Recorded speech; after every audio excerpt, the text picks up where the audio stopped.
with respect to persons who commit, threaten to commit, or support terrorism, and maintain and enforce the comprehensive sanctions to respond to this threat. Signed, Barack Obama, the White House. Referred to the Committee on Foreign Affairs and ordered printed. For what purpose does the gentleman from Florida seek recognition? Madam Speaker, by direction on the Committee of Rules, I call up House Resolution 773 for its immediate consideration. And the clerk will report the resolution. House Calendar Number 158, House Resolution 773. Resolved that at any time after the adoption of this resolution, the Speaker may, pursuant to Clause 2B of Rule 18, declare the House resolved into the Committee of the Whole House on the State of the Union for consideration of the bill, H.R. 5544, to authorize and expedite a land exchange involving National Forest System land and the Laurentian District of the Superior National Forest and certain other National Forest System land in the state of Minnesota that has limited recreational and conservation resources and lands owned by the state of Minnesota in trust for the public school system that are largely scattered in checkerboard fashion within the Boundary Waters Canoe Area wilderness and have important recreational, scenic, and conservation resources and for other purposes. The first reading of the bill shall be dispensed with. All points of order against consideration of the bill are waived. General debate shall be confined to the bill and shall not exceed 1 hour, equally divided and controlled by the chair and ranking minority member of the Committee on Natural Resources. After general debate, the bill shall be considered for amendment under the 5-minute rule. In lieu of the amendment in the nature of a substitute recommended by the Committee on Natural Resources now printed in the bill, an amendment in the nature of a substitute consisting of the text of Rules Committee Print 112-30, modified by the amendment printed in Part A of the report of the Committee on Rules accompanying this resolution, shall be considered as adopted in the House and in the Committee of the Whole. The bill, as amended, shall be considered as the original bill for the purpose of further amendment under the 5-minute rule and shall be considered as read. All points of order against provisions in the bill as amended are waived. No further amendment to the bill as amended shall be in order except those printed in Part B of the report of the Committee on Rules. Each such further amendment may be offered only in the order printed in the report, may be offered only by a member designated in the report, shall be considered as read, shall be debatable for the time specified on the report, equally divided and controlled by the proponent and an opponent, shall not be subject to amendment, and shall not be subject to a demand for division of the question in the House or in the Committee of the Whole. All points of order against such further amendments are waived.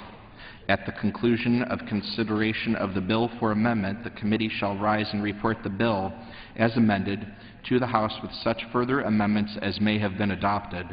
The previous question shall be considered as ordered on the bill as amended, and on any further amendment thereto to final passage without intervening motion, except one motion to recommit with or without instructions. Section 2. Upon the adoption of this resolution, it shall be in order to consider in the House the bill, H.R. 5949, to extend the FISA Amendments Act of 2008 for 5 years. All points of order against consideration of the bill are waived. The amendment in the nature of a substitute recommended by the Committee on the Judiciary, now printed in the bill, shall be considered as adopted. The bill as amended shall be considered as read. All points of order against provisions in the bill as amended are waived. The previous question shall be considered as ordered on the bill as amended, and on any amendment thereto to final passage without intervening motion except one 1 hour of debate with 40 minutes equally divided and controlled by the chair and ranking minority member of the Committee on the Judiciary, and 20 minutes equally divided and controlled by the chair and ranking minority member of the Permanent Select Committee on Intelligence, and 2, one motion to recommit with or without instructions. Gentleman from Florida, recognized for 1 hour. Madam Speaker, for the purpose of debate only, I yield the customary 30 minutes to the gentleman from Colorado, Mr. Polis, pending which I yield myself as such time as I may consume during consideration of resolution. All time yielded is for the purpose of debate only. Madam Speaker, I ask for unanimous consent that all members have 5 legislative days to revise and extend their remarks. Without objection, and the gentleman is recognized. Madam Speaker, I rise today in support of this rule, which provides for consideration of 2 different pieces of legislation. The first of these bills transfers lands within the state of Minnesota to the benefit of the state's public school system. The rule provides for consideration of each and every amendment offered by members to the Rules Committee by the amendment deadline. The next measure of this rule allows for consideration of H.R. 5949, the FISA Amendments Act Reauthorization Act of 2012, also called the FAA Reauthorization. This legislation would reauthorize programs that are critically important to our national security. First passed in 2008, FAA has enjoyed a history of strong bipartisan support. Now, President Obama and his administration have made it clear that a clean, long-term extension of FAA is their #1 intelligence priority. That's exactly what H.R. 5949 does. Recognizing our nation's security cannot and should not wait until an emergency or the 11th hour or rush to reauthorization. The Select Intelligence and Judiciary Committees have had hearings on FAA's reauthorization. They've marked up the bill. They sent it to us months ahead of the expiration deadline. I congratulate both of these committees on their timely and dedicated work for the sake of our own safety. It is with the tools that the FAA provides to our intelligence community that we're able to monitor our nation's enemies overseas. Without this authority, the ability to track those individuals who aren't American citizens and want to do harm to this country, to the state, as it was in September 11th of 2001. I really want to stress that FISA Amendments Act applies to targeting non-U.S. citizens living outside of the United States. And the FAA also enhances civil liberty protections for Americans. The government cannot target an American overseas without first obtaining an individualized court order from a FISA court. Prior to FAA, the government was not required to obtain an individualized court order to target U.S. persons outside of the United States. This is an expansion of the civil liberties made possible by the FISA Amendment Act. As a former law enforcement officer, I know how important it is to get the information that we need to work on a case. Without good, reliable information, you can't do your job and protect the citizens, but the information must be attained in the right way. FAA is a critical tool to our intelligence community's disposal in our war against terrorism. I encourage my colleagues to join me in supporting our national security by voting for FISA Amendments Act, Reauthorization Act, and with that I reserve the balance of my time. Gentleman from Florida reserves his time. Gentleman from Colorado. I thank the gentleman for yielding me the customary 30 minutes, and I yield myself such time as I may consume. Gentleman's recognized.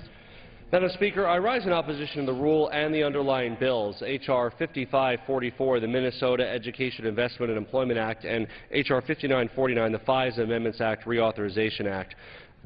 There are significant problems in both pieces of legislation. However, both bills are nevertheless being brought forward under a restrictive process despite the efforts of my colleague Mr. McGovern to amend the rule to allow for an open rule and amendments on both debate. Unfortunately, that motion failed in Rules Committee. Instead, this rule is a restrictive process that limits debate and discussion that can improve this legislation. Let me briefly address the land swap before getting to the FISA bill, which is of great concern to our civil liberties. We have before us a bill that allows for the exchange of 86,000 acres of Minnesota school trust lands within the Boundary Waters Canoe Area Wilderness for unidentified Forest Service lands. The wilderness is a critical asset for northeastern Minnesota's tourism and recreation industry, as well as the most popular wilderness area in our nation's wilderness system. But since the bill doesn't even give details about what public land would be lost, we can't even say how bad a deal this is for the American people. It's simply bad policy to push through a controversial land swap bill without adequate public involvement and participation. I strike that in contrast to a bill that I recently introduced, H.R. 6370, the conveyance of the Forest Service Lake Hill Administrative Site.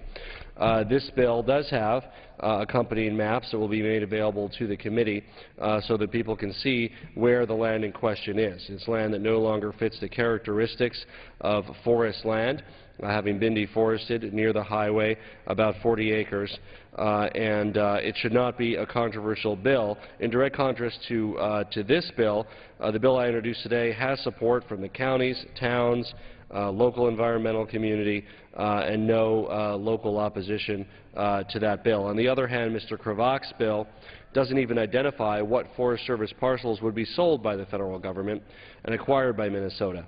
This kind of ambiguity in a land exchange bill is unprecedented for a land exchange bill and is not providing adequate information to members of this body to make an informed decision on the underlying bill. Now let me address FISA. I take issue with a number of elements of FISA which extends the sweeping electronic surveillance network established under the FISA Amendments Act of 2008 for 5 years. I did not support the bill when it came before the House Judiciary Committee, on which I serve, and I do not support this bill now. Now, of course, everybody in our country understands the serious threat our nation faces from terrorist organizations and foreign nations, but we can't give up what makes it special for us to be Americans in the name of defending our country. Our privacy rights should not be eviscerated in the name of national security. Many of these concerns are addressable, but unfortunately the bill fails to strike an appropriate balance between protecting our liberties and security.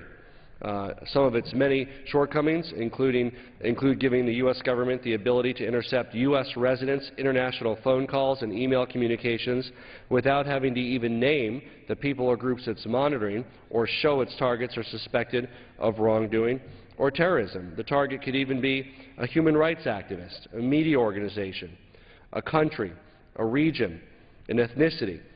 Nothing requires the government to identify its surveillance targets at all, nor are there sufficient parameters around making sure that they are narrowly tailored to our national security needs. In addition, this bill unfortunately allows the U.S. to intercept communications without having to identify the location, the phone lines, the email addresses to be monitored. In essence, the government could use this new law to collect all phone calls between the U.S. and abroad, simply by saying to the FISA court that it was targeting someone abroad and that a purpose of the new surveillance program is to collect foreign intelligence information. The lack of judicial oversight is also startling. While the FISA courts have a limited role, it's limited to overseeing the government's surveillance activities rather than reviewing individualized surveillance applications, including whether they are sufficiently broad or not. Yesterday, the chair of our committee, Mr. Dreyer, also mentioned that Congress itself has an oversight role in making sure that the broad powers given to the federal government under FISA are not abused. However, this Congress and myself personally have not had any briefing with regard to the use of FISA. Now, yesterday, representatives of the Intelligence Committee offered to make those briefings available, but I think the proper order to go about things, if members of Congress are to make an informed decision about whether these vast powers given to the federal government are being used appropriately, would be to have a classified briefing first, before bringing a 5-year extension bill to the floor, so that members of Congress in a classified setting have access to the information that we need, the information that I need, the information my colleagues need, to make an informed decision about whether the proper controls are in place and the extent of the use and or abuse of the vast powers given under FISA.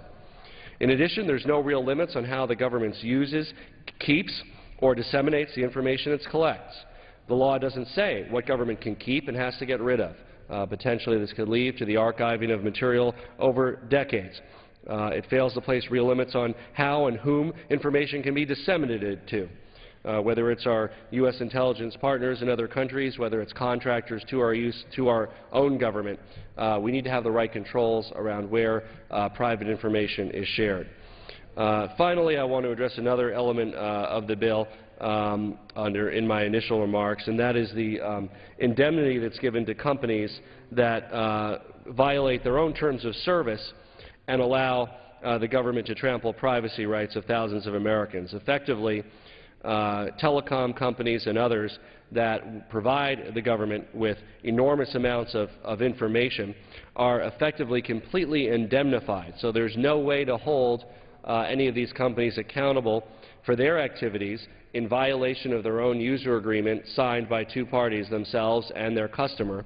There remains no way to enforce the violation of that user agreement because there's complete indemnity for those organizations. I think there needs to be a way through the regular court system to hold companies accountable for their activities. Letting them off the hook entirely only invites widespread abuse and disregard of their own customer agreements. Why bother even having to post or have a privacy policy if at the whim of the company, not the government, the whim of the company, it can be completely shared with the government in disregard to their own privacy policy because that is the most effective way for the company to receive a blanket indemnification to any civil liability that might arise from violating privacy laws and or its own terms of use.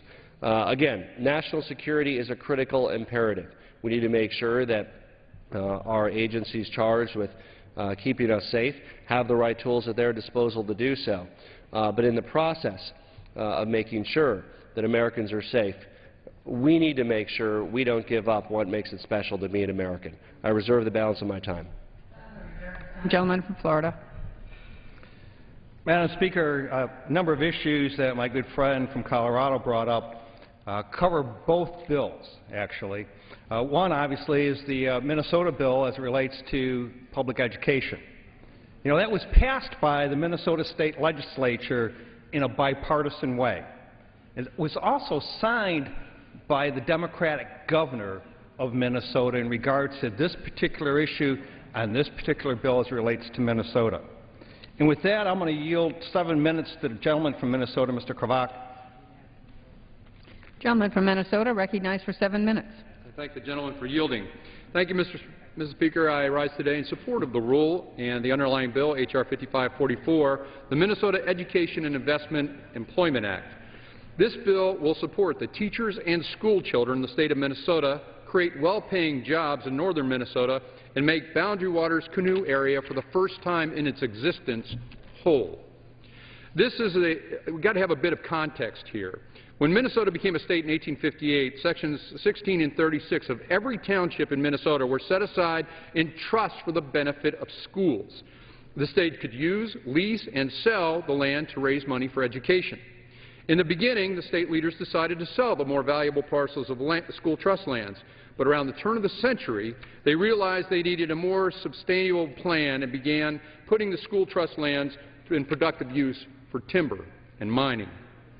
This has been the goal of the state for over 100 years, and it is a productive dividends for the generations for our school kids. As DFL State Representative Diane Dietrich has so ably educated me on, these lands are not so much owned by the state as held in trust by the state and owned by the school children of Minnesota. It is the responsibility of the school trust fund trustees to maximize the return on these lands for the benefit of this fund. This is a critical point. This is part of the Minnesota Constitution. But in the 1970s, the federal government created the Boundary Water Canoe Area, wilderness. These lands within the boundary waters cannot be logged, leased, or mined in order to preserve the unique wilderness character of this pristine land. Thousands of visitors from around the country come to enjoy this beautiful area. But as a result of its creation, Minnesota and its students have been faced with an 86,000-acre problem for over 30 years. 86,000 acres of state-owned school trust lands have been locked within the boundaries of the borders of the Boundary Waters Canoe Area, unable to produce critical funding for Minnesota public education. It is imperative we resolve this long-standing problem. Our goal is to preserve and protect the boundary waters and allow state-owned school trust lands to raise revenue for Minnesota education. Unfortunately, Minnesota school kids have been cheated out of public education funding for over 34 years now. In the past, there have been a number of working group studies and resolutions. Finally, after years of inaction, stalling, and dilatory tactics by special interest groups, Republicans and Democrats together in Minnesota said enough is enough. I've been referred to as Mr. Krivac's bill. That is not, in fact, the case. This is Minnesota's bill. On March 22nd of this year, an overwhelming majority of Democrats and Republicans from the Senate state passed Senate File 1750 on a vote of 53 to 11.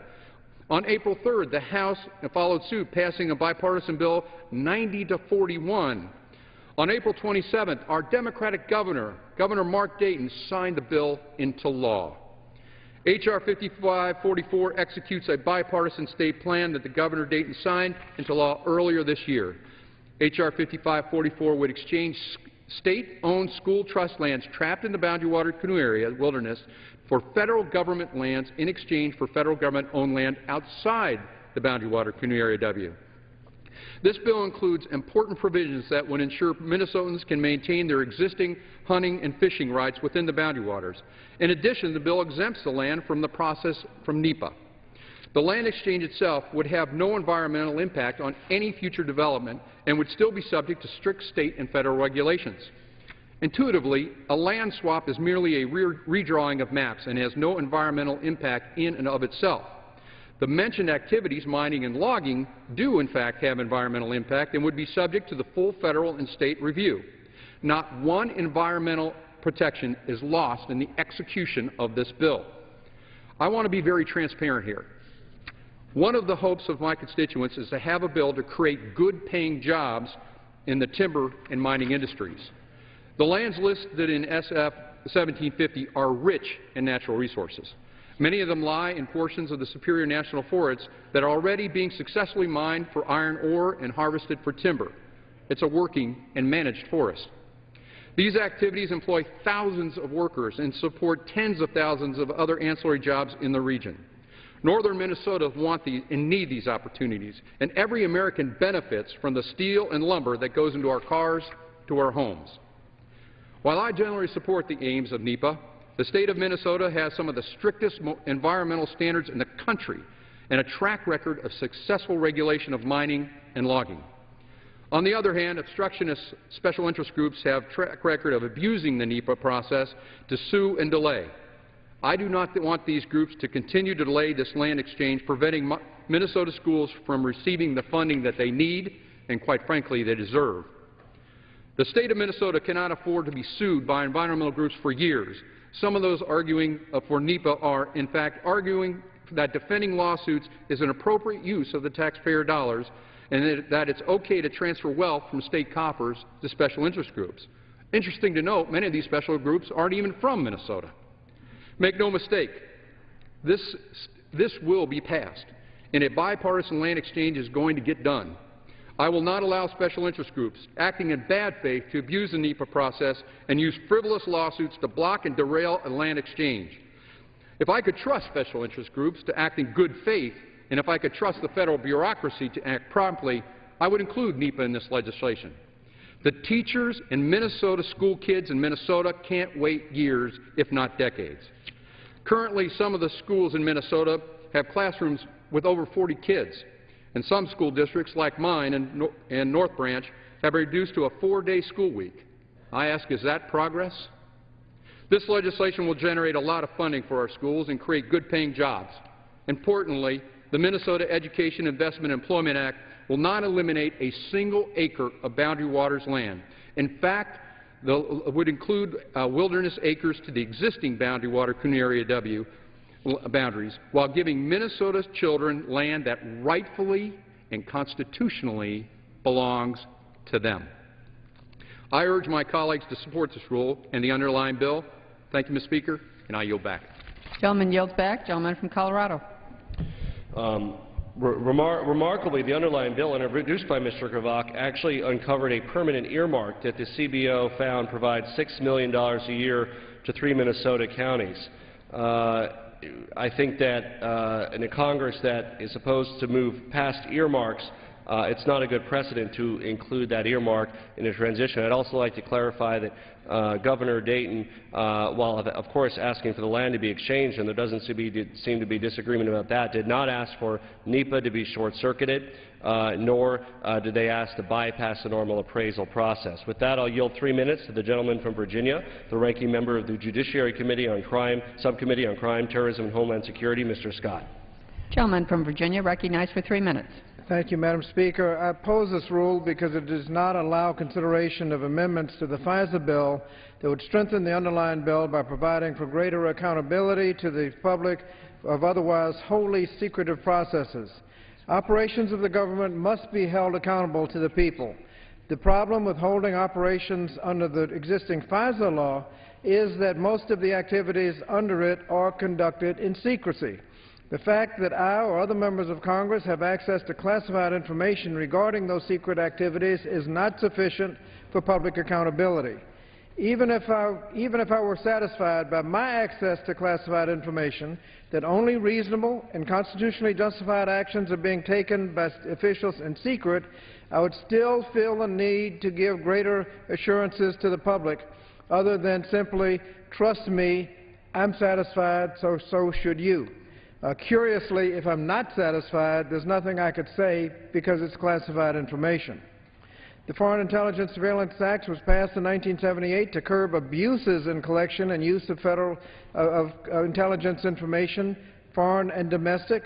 Under the original provisions of FISA, procedures for collection of foreign intelligence required the government to show not only that there was probable cause to believe that the target of the intelligence surveillance is an agent of a foreign power, but also that foreign intelligence gathering is the primary purpose of the collection. Under the USA Patriot Act of 2002 and beyond, the government now only needs to show the probable cause that the target is an agent of a federal government and that the foreign intelligence gathering is merely a significant purpose of that collection.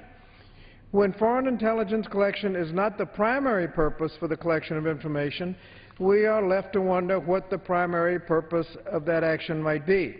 The FISA Act of 2008 went a step further, authorizing the collection of massive amounts of information about foreign persons reasonably believed to be outside of the United States without a warrant. When such massive amounts of information are being collected, invariably information involving U.S. persons in the United States whose information may not be the target is also being collected.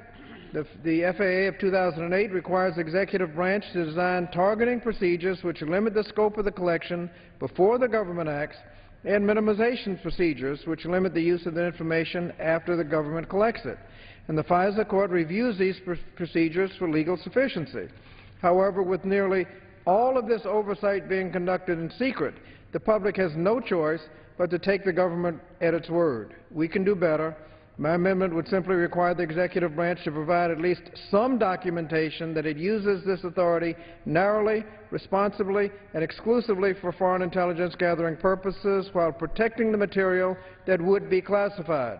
So we should reject this rule in favor of one that allows amendments to strengthen public accountability over the surveillance of Americans. Thank you, Madam Speaker, and I yield back. Gentleman's time has expired. The gentleman from Florida. Madam Speaker, I certainly do appreciate the gentleman's comments because as a former law enforcement officer, I want to make sure that we protect Americans. But I'm not so sure I want to protect those in foreign countries that are not Americans, those in foreign countries that would do harm to America like they did on this day 11 years ago. You know, FISA, the good friend mentioned about 2008, but prior to 2008, Americans could be entrapped within the FISA context. And in 2008, that changed. And what it said is that if an American becomes involved in a FISA investigation where their name comes up, the information comes up, that it has to be minimized, and then they have to go to a federal judge, the FISA court, to get an authorization to do what they need to do as it relates to a warrant to receive and recover that information. That's what 2008 did. And what the President has asked is that we just continue to do what we did from 2008. The protections that were put in place for American citizens that were not there prior to 2008 is to be extended. That's the intent of the Reauthorization Act of the FAA. And I continue to reserve the balance of my time. Gentleman reserves. Gentleman from Colorado. Madam Speaker, Congress will soon leave town again for a long district work period. We believe it's essential that before we go home, we must extend tax cuts for the middle class. If we defeat the previous question here today, we will amend the rule to say that Congress needs to stay here to vote on the Middle Class Tax Cut Act and not go home until we've made sure the middle class tax cut extension becomes law and the tax rates do not increase for millions of American families.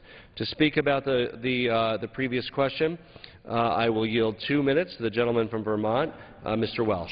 Gentleman from Vermont for 2 minutes. I thank the gentleman. There's agreement in this Congress that we've got to create jobs in this economy.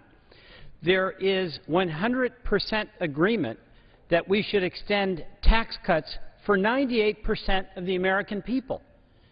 If there is 100% agreement among the 435 members of Congress to provide a benefit, a continuing benefit to 98% of the people, why don't we do it?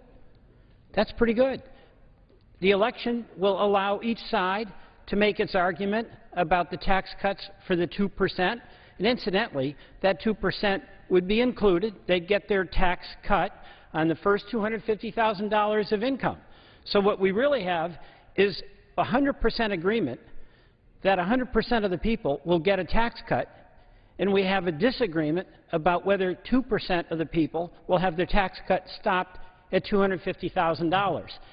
We know that extending those Clinton-era tax rates is very important to maintain what is a fragile recovery. And if we can step back from our political posturing and acknowledge that, in fact, we do agree that it's essential to the economy to extend those Clinton tax rates, why not do it sooner rather than later?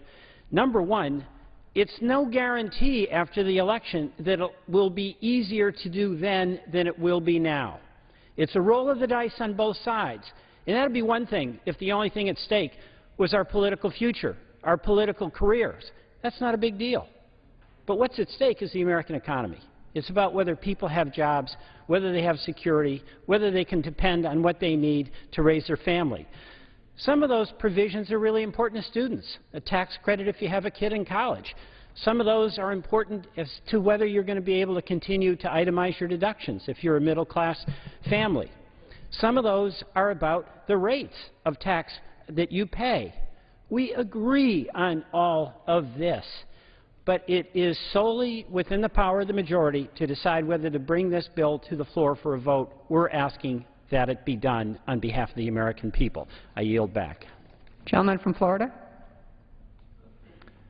You know, Madam Speaker, we've heard a lot, particularly as it relates to FISA.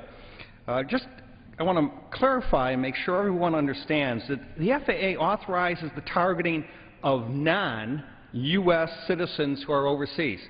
They are not citizens of the United States. Thus, they don't have the protections under the United States Constitution, nor should they.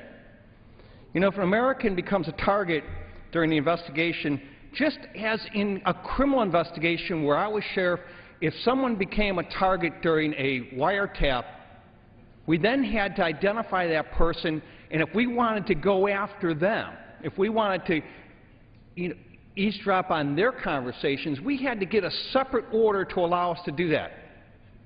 And back in 1978, when this was first put in place, guess what? If an American was picked up in one of these wiretap operations, there was no requirement to go back and get a separate authorization to go after that American citizen. But 2008 changed that. 2008 put into protection, a particular protection for American citizens who may get caught up in a FISA investigation in regards to collection of data or voice transmissions. That's the difference. And so when people start talking about, you know, as it relates to civil liberties, if you live in a foreign country, you don't have civil liberties with us if you're plotting against the United States in a foreign country. And that's the whole identification reference to this, is that it's a foreign country and a non-U.S. citizen. With that, I continue to reserve the balance of my time. Gentleman reserves. Gentleman from Colorado. I'd like to inquire of the gentleman from Florida how many speakers he has remaining. I have none. Okay, then I am prepared to close, and I yield myself the balance of my time. Gentleman's recognized. Madam Speaker, at a time when millions of Americans continue to struggle to find work, our federal deficit continues to mount. Here we are in Congress after a 5-week recess doing what? Considering a faulty land swap deal that's a bad deal for the general public, contains a hidden earmark, and is controversial among local communities in Minnesota, and 2, a major reauthorization bill under a closed process that significantly curtails our liberties as Americans, without any opportunities for members of either party to offer suggestions about how to reconcile liberty with security. Look, Congress's to-do list remains long. It's steadily growing. The American public is upset that Congress isn't tackling the deficit or the debt. Congress isn't tackling jobs, infrastructure, moving forward and investing in our future economic growth. Among Congress's unfinished business, a tax increase that will hit the middle class unless Congress acts. If we defeat the previous question, we will make sure that Congress does not all go home before making sure that middle-class tax increases, middle-class taxes do not go up. In fact, according to the House Clerk's Office, only 61 bills have become law in 2012. That's the fewest number of bills in 60 years. We only have 7 days that this House of Representatives is working here in Washington in September, and yet this Congress continues to refuse to make the hard choices needed to get our economy moving. It's time to roll up our sleeves and get to work. If we need to discuss, and we do, making sure that we have the ability to protect Americans from threats, let's do so in an open way that encourages ideas from both sides, that has a classified briefing at which members of Congress can receive the information we need to suggest how or if FISA needs to be changed before it's authorized for a carte blanche 5 additional years.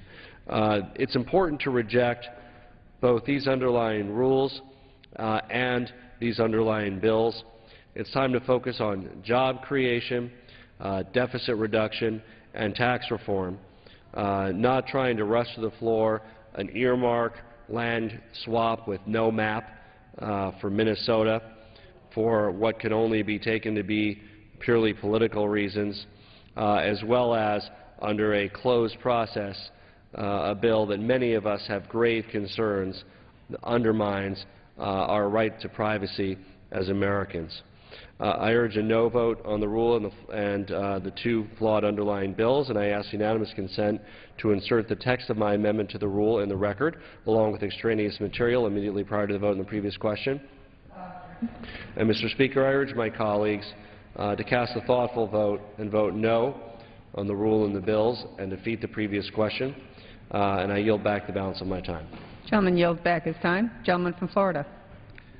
Madam Speaker, I've heard my good friend from Colorado, and maybe he wasn't serving in the Judiciary Committee this summer, but prior to this being vetted within the Judiciary Committee, all the members there were offered a classified briefing as relates to FISA. Every member had the opportunity to attend that. Like I said, I'm not sure if Mr. Polis was a member of that Judiciary Committee at the time, but it was offered to all. As a matter of fact, yesterday at the Rules Committee, the ranking Democratic member of the Intelligence Committee, Mr. Ruppensberger, pointed out to the Rules Committee that at any time, any member of this House can request a classified briefing. Any member. He wanted to make sure that this didn't become a political football. He admonished all of us not to make this a political statement, but to do what's right for this country. I hear time and time again from my good friend, as this relates to civil liberties of Americans. If you look back to 2008, that was rectified, because prior to that, I would tell you that the civil liberties of Americans were in jeopardy, but in 2008, that was corrected. And it's continued on in this reauthorization of 2012. Once again, the FISA court is set up comprised of U.S. district federal judges. And they also have a right to appeal to a court of review made up of federal judges. The information, as Mr. Ruffensperger said, is if you want a briefing, request it. If you want additional information in a classified setting, request it. Every member has that opportunity. As a matter of fact, in the Intelligence Committee, there wasn't one opposing vote. Democrats and Republicans alike came together and said, this is what's important to keep America safe. They don't want to have another 9/11 on their watch. And at the same time, we want to protect all Americans. When people start throwing this around as that this is an assault on American civil liberties, that's just not right. It's not correct. It's wrong. Because this bill does everything to protect Americans from intrusion into their private lives. It forces the federal government to go back to court if it uncovers through these surveillance techniques activities by an American citizen who is doing something wrong as relates to terrorism against this country. It gives them a process to do it, because prior to that, prior to 2008, they could do it without abandon. They could wind up collecting any information on U.S. citizens. In 2008, that changed, and rightfully so. There should be constraints on the federal government. Heard also that, there's no checks and balances. Well, that's just not true. Every 60 days, there's a report done reference to the FISA in regards to the intercepts. Twice a year is an automatic report that has to be generated that goes to Congress. And at any time, Judiciary and the Intelligence Committee can hold hearings, and they do, as it relates to classified information as it relates to FISA. That's oversight. That's what we're supposed to do. And the reason, they say this is secret, well, guess what? It's not secret, but it's kept under wraps because of this. Just if we tell our techniques to our enemies, then guess what? They'll figure out a way to circumvent so they can get the information, pass the information, and conspire against this country. That's the reason in law enforcement we don't give up our techniques, because the bad guys will figure it out. They're pretty smart folks. They have time on their hands. And what we don't want to do is give them time on their hands to assault the United States of America, kill our citizens, kill and injure those first responders, and then put our military at risk. This is directed to those that live outside of this country, those that are not American citizens. Let me make this perfectly clear. Besides all the rhetoric, and it would love to inflame different people as it relates to this, this has nothing to do with American citizens, except if they do get caught up in the conversation with someone of a foreign national, that it does have to go back to court to get that specific authorization to record or transmit that information as it relates to them. Madam Speaker, I encourage my colleagues on both sides of the aisle to support this rule and bring these two very important pieces of legislation to the House floor for vote. If there's one duty that is inherently part of our federal government's core mission, it's to provide for our national security. None is more important than making sure that this republic survives. The FISA Amendment Act reauthorization is a key tool in keeping our nation safe. We hear it from both sides of the aisle that testified in front of the Rules Committee yesterday, an unprecedented. As we continue to fight terrorists around the world who want nothing more than to harm our nation, the FAA gives our intelligence community the tools they need to track these enemies overseas, and that's the important word, overseas. We can't give up that fight, which is why we need to keep using the information we have access to. The FISA Amendment Act reauthorizes, balances the need for security with civil liberty protections with Americans living abroad. It keeps us safe at home while protecting Americans living around the world. I encourage my colleagues on both sides of the aisle to continue a bipartisan support in supporting the FAA and to vote for this bill. With that, I yield back the balance of my time, and I move the previous question. The question is on ordering the previous question on the resolution, and those in favor will signify by saying aye. Aye. Opposed will say no. No. In the opinion of the chair, the ayes have it. The ayes have it. Previous Madam question Speaker, is gentleman from Colorado. on that I request a recorded vote. Does the gentleman ask for the ayes and nays? Yes.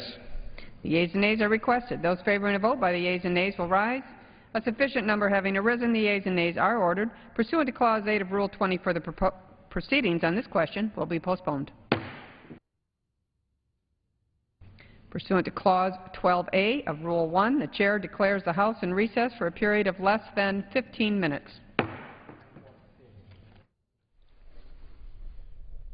Well, as you heard, the House is gaveling out briefly. They've been debating the rule on a bill for Minnesota lands and also the reauthorization of FISA, the Foreign Intelligence Surveillance Act. 21 bills on the agenda today. When they come back, they are likely to take up a series of votes on that first debate on the rule they've been debating here in the House. We'll have live coverage when they come back here on C-SPAN.